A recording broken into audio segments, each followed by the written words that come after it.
নরসিংদীর রায়পুরায় ৬ কোটি টাকা ব্যয়ে নির্মিত সড়কের সুফল মিলছে না। পাকা সড়কটির মাঝামাঝি বদরবাড়ি এলাকায় খালে ভাঙা সেতুটি চরাঞ্চলবাসীর গলার কাঁটা হয়ে দাঁড়িয়েছে। ফলে অচল অবস্থা তৈরি হয়েছে কৃষি, শিক্ষা ও জরুরি স্বাস্থ্যসেবায়। নরসিংদীর রায়পুরা থেকে মেহেদী হাসান রিপনের প্রতিবেদন, জানাচ্ছেন জেরিন জামান। নরসিংদীর রায়পুরার দুর্গম চরাঞ্চল বাঁশগাড়ি ইউনিয়ন।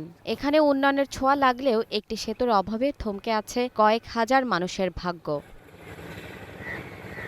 এলজিইডির অর্থায়নে প্রায় ৬ কোটি টাকা ব্যয়ে ২ অংশে নির্মিত হয়েছে ৩ কিলোমিটার দীর্ঘ রাজনগর সোবহানপুর সড়ক। কিন্তু সড়কটি ব্যবহারে বড় বাধা বদরবাড়ির খালে জরাজীর্ণ ও ভাঙাচোরা সেতুটি। বলা যায় পাকা সড়কটির বিস্ফোরা এই সেতুটি।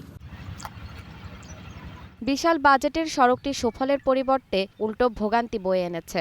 পরিত্যক্ত থাকায় জনসাধারণের চলাচলের খুব অসুবিধা। বহুত ছাত্র আওয়াজ যাইতে না, স্কুলে যাইতে না টাইম মতে, কষ্ট আওয়াজ করতে না। আমরা নিজেরা যাইতে পারি না, খুব কষ্ট করে আওয়া যাওয়া করি। এটা সরকারের কাছে আমরা আবেদন, আমরা দয়া করে আগে এই বিরুদ্ধে আমরা করি। সেতু নির্মাণে প্রকল্প নেওয়া হয়েছে। অনুমোদন পেলেই কাজ শুরু হবে বলে জানান এলজিইডির উপজেলা প্রকৌশলী।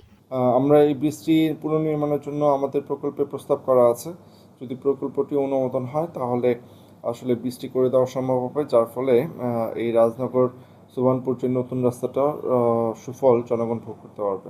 কৃষি, শিক্ষা ও স্বাস্থ্য খাতের সেবা নিশ্চিত সহ গ্রামীণ অর্থনীতি সচল রাখতে দ্রুত বদরবাড়ি খালে স্থায়ী সেতু নির্মাণের দাবি জানিয়েছেন বাঁশগাড়ির চরাঞ্চলবাসী। জেরিন জামান, গ্রিন নিউজ ডেস্ক।